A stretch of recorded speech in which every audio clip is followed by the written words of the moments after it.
So what is RPA? RPA stands for Robotic Process Automation and refers to software robots that transact in any application or website, typically in the same way a human would, to automate complex and rule-based work. This results in more work getting done faster, with fewer errors and less overall expense. At its core, RPA automates business process by eliminating human interaction with internal applications. Here are some of the most used features that many RPA tools provide. Web automation. For example, this feature allows you to automate web interactions by identifying web elements and accurately manipulating them. GUI automation. This is the process of simulating mouse and keyboard actions on windows and controls. Screen scraping. This is the process of extracting data from websites and Windows 32 apps. Microsoft automation.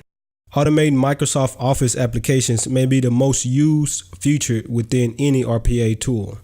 Citrix or surface automation. On many projects, you will be asked to automate processes via a virtual machine.